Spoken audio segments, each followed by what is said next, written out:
thank you for being with me today. This is a wonderful little movie. I'm glad people are going to get to see it. It's stuck with me a lot. It's been almost a year, I guess, since Sundance. Um, I was reading up a little bit on you and your background, and it's interesting because in a lot of ways it seems like you your own path as a director kind of tracks Sergio's, where the you kind of disappear and then you reemerge, kind of reborn. So tell me a little bit about kind of your own filmmaking journey and how that kind of correlates with Sergio's. Yeah, no, that's exactly right. I think it's a big reason that I was attracted to the story. The real character Sergio, wanted nothing more in life than to be the teacher that inspired him to want to be a teacher, and was kind of a miserable failure at it, and had a nervous breakdown, and decided to start over. And I think it takes a lot of um, cojones to do that. And I had a very similar trajectory as you mentioned. My career sort of got off to a good start, interesting start, but through just a collision of circumstances, both my own need just to make a living, but I think a lot of just sort of personal stuff, really like deeply existential stuff, like who am I? What kind of movies do I want to make? I just really found my path diverging with where I wanted it to be, and decided that, and the way the film business works is it's not like people often like criticize films or filmmaker as though they have a lot of choice and they can just do whatever they want. And in fact, it's this sort of marriage of what you want to do, but with what an industry will allow you to do, what producers and film financiers and sort of, on some level, there's just so much luck involved in all of it. I think that doesn't really get talked about enough. But in my case, I found that I was not happy. I was not fulfilling myself creatively. I definitely didn't get into the business for money. I got into it to make the kind of things I wanted to make, and I wasn't really doing that. And so I just decided to withdraw, and I literally pulled up stakes, moved my family to Guatemala, and just started writing again, thinking that, you know what, if I'm never, I wrote screenplays, I wrote TV shows and movies, but I'm thinking that with all of them, if I can never do this again, like this TV show will be a novel. And so I was writing it in my mind, half novel, half TV show. But that process, I ended up spending 8 years in Guatemala. And that process actually brought me back to myself, I think, and the love and the sort of connecting to the material in a way that was meaningful to me, that it got me up every day to do it again, to keep going, and just loving the process, which is really what it was about. And in the midst of that moment where I sort of had found it again, I was sent the article on which Radical was based to consider directing it, and that was a big reason that I chose it. It was that very similarity between Sergio's story and my own. Well, I'm glad you've discovered yourself and your joy again. Are we ever going to see that novel, or are you going to try to pursue that now as a TV show? No, it's. I mean, primary was always TV show, so that's Yeah. definitely the intention. It's a big one. It's crazy. So, and especially as the sort of the streaming business contracts, it will require somebody with cajones, saying the same word again, to do it. But it's a blast, and I hope to get to do it, as well as some features that I've done. So, I'm just very excited with the moment right now, and luckily we've had a really good reaction to this movie, and hopefully that will help make that marriage of filmmaker and business a little bit more simpático. So tell me a little bit about kind of working with the real life Sergio. I believe he was on set a decent amount with your team. He was, which, I don't know that. I mean, we knew he was going to come visit, and in fact, I had in my mind a little cameo he could do, which he did. Unfortunately, it sort of hit the cutting room floor. The real Paloma is in the movie. Hers did not. But he ended up spending quite a bit of time with us. I think in part he was, I mean, imagine a guy who like has a like nervous breakdown, decides to start over. All he wants to do is make a difference, goes to the town he was from, the sort of little corner of the world that where no one leaves, nothing moves, and is audacious enough to like think that like this is where I'm gonna change the world, is like in my little corner. And he did. I mean, he did something, pretty extraordinary there, such that, here I am talking to you about it. But and I pulled him up in front of the entire crew when he visited us the first time, and I said, we're all here because of a choice that this guy made and what he did. And like he's planted a seed, and if we execute this film in the way that I think we can, we're going to keep it going, And I think he was really enjoying the process of seeing it going. And I think, especially when I put it in those terms, I think he really understood the potential, the power of that, and then became honestly like a creative ally. Like he would sit and I would like, there would be like a military checkpoint, and and the movies, it takes place in 2012, so there's this 11-year space, and I would say, is this kind of the right level, the tone, because we didn't want to over exaggerate anything, and he had ideas with everything. That's perfect. That's perfect. It's just how it was, or I think go this way, and it was actually super helpful. Yeah, so you talk a lot about kind of the this is a particularly kind of brutal trash-filled town. So one thing that struck me about your filmmaking here is just how much you emphasize that visually. You have this recurring motif of just gates slamming and locks closing, and then there's just trash everywhere. You have all these cutaways, like handheld, just showing trash piled everywhere. So tell me a little bit about kind of creating this gritty environment that this story takes place in. Yeah, well, I mean, the real story takes place in a neighborhood called Basural. Basura is trash, and so it's literally kind of like the dump. That's what the neighborhood's called. And again, we felt like a fidelity of the truth was paramount. At the same time, ironically, we actually had to pull back a lot, because the real school was almost exaggeratedly depressing, and the real area. So we actually, as filmmakers, were constantly pulling back on that, because we didn't want to stick your nose in it. I also felt like cinematographically,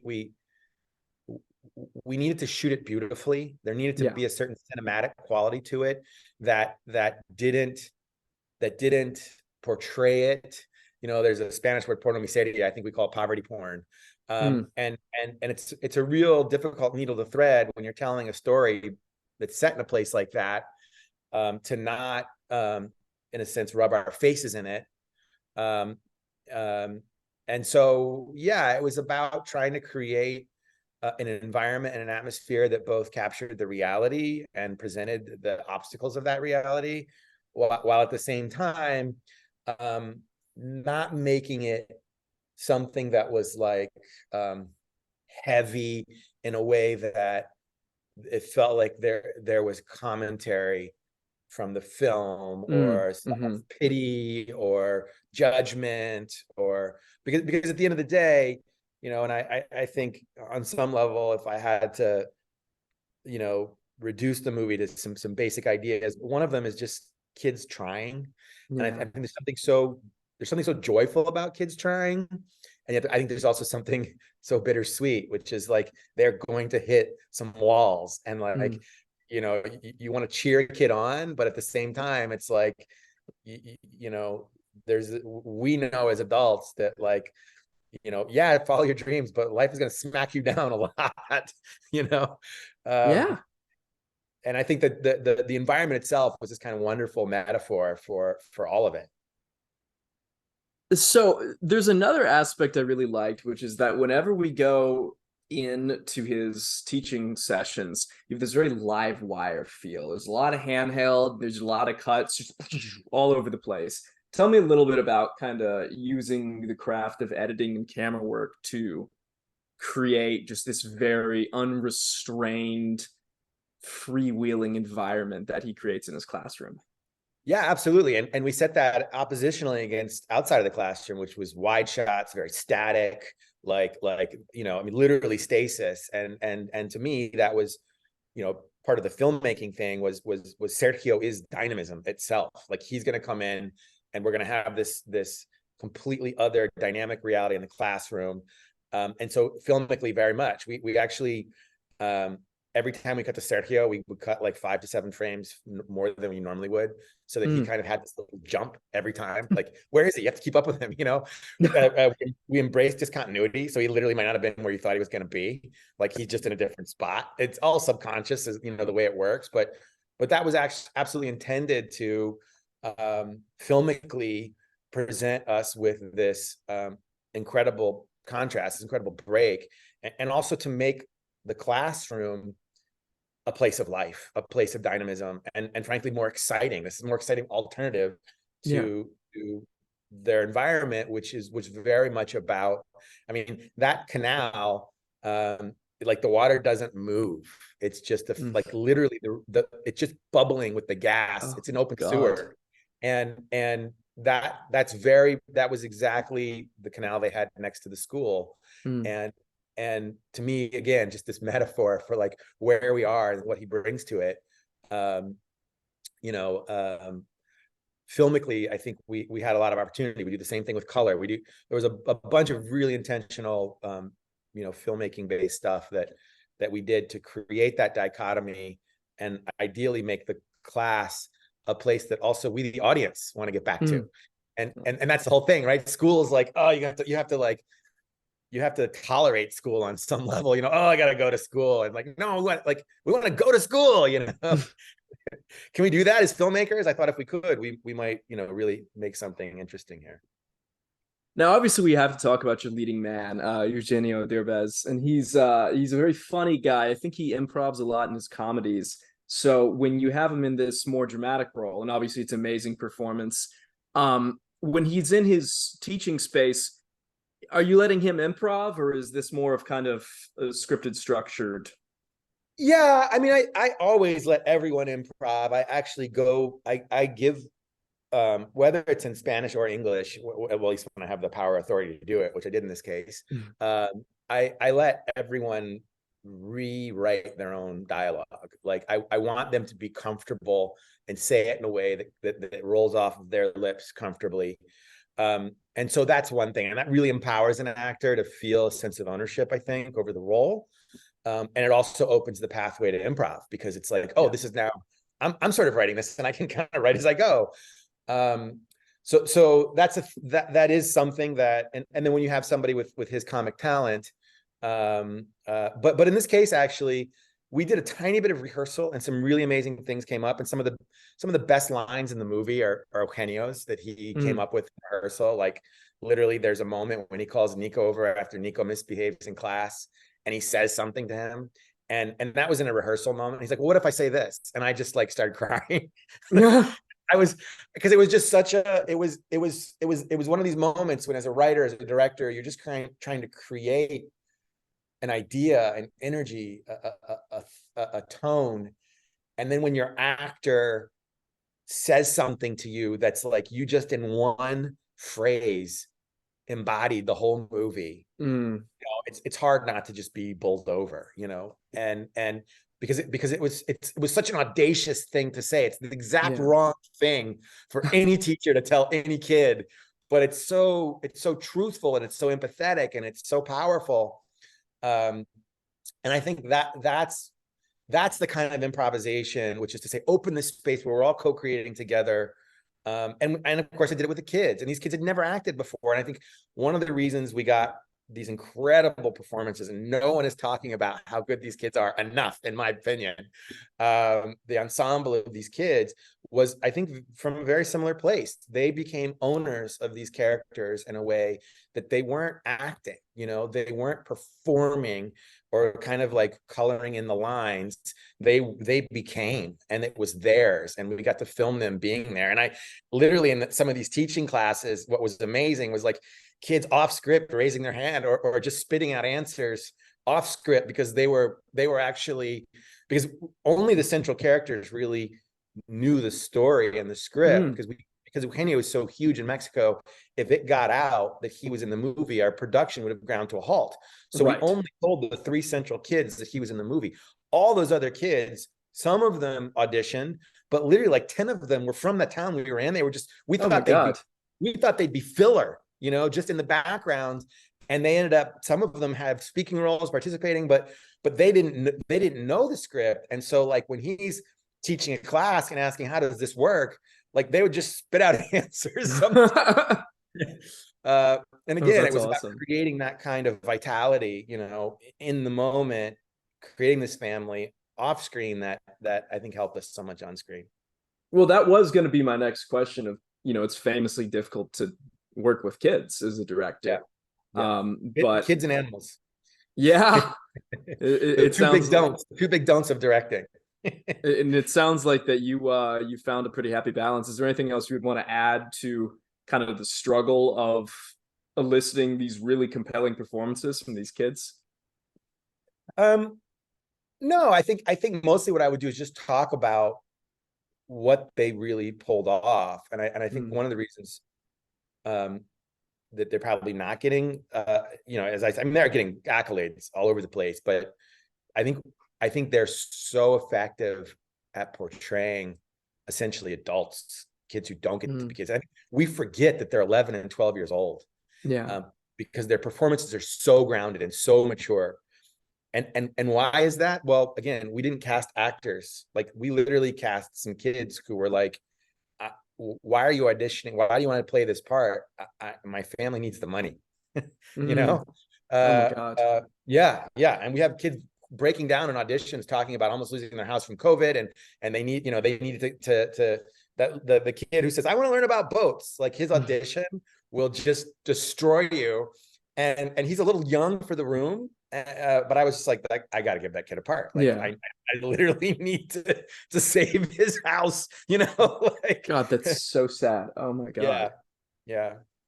And then my last question, did I hear the True Romance theme in there in terms of the music? So yes and no. So, okay. Oh, yeah. So you first of all, you saw the movie at Sundance where it was completely unfinished. Okay. We are not allowed to say that at Sundance, right? Because suddenly then you open this window for everybody to be like, everybody then wants to get in and like be the cook in the kitchen and fix it, or like, you just as soon as you're not finished, you open the door to like a different kind of conversation. But I actually spent the following 5 or 6 months after Sundance finishing the movie, which included a soundtrack. From start to, a whole revamping of the soundtrack, a little bit of picture cut, all the color correction, all the sound design. It's a lot of work. But in fact, the central theme in the middle of it is actually Gassenhauer by Carl Orff, which is the theme song that everyone knows from Badlands. And Hans Zimmer completely, I don't know if he got the rights or what, or if it was just the greatest ripoff of all time, but completely stole that for True Romance. Oh, that's so funny. And so it's the soundtrack for True Romance. Yeah. So, and we use that, there's this obvious sequence in the middle of the movie where it takes off like a rocket, but we tease that theme, that idea all the way through. And on some level, it's almost sacred territory you don't touch because it's so identified with Badlands, but to me it's like it's the most joyous music that on some level captures this like essence and energy of childhood, which I think is essentially the joy of discovery. Like that's what makes youth what it is the newness of every moment, every day, and the power of like and joy of discovery. And the music, to me, that piece, I've just never heard a better example. So I'm like, well, why can't I use it? I'm going to use it. And you know, we got the rights, and that was our centerpiece, really, of the center pole, the tent pole of the entire score, actually. Oh, it's beautiful. I can't wait to get the soundtrack then. Glad you noticed that. Okay, well, this is a wonderful little film, and I've enjoyed hearing a little bit more about the production. I hope, and I'm glad you're able to help those kids. I mean, it's also nice that Mr. Derbez has been able to expand and show everyone that he's a very gifted dramatic actor, alongside being a very, so you did a wonderful job working with him to show the other very talented side of this very talented individual. Well, I'm glad you're back in filmmaking as well, and I hope some of these other projects work out as well. So thank you so much. Of course, and thank you for talking.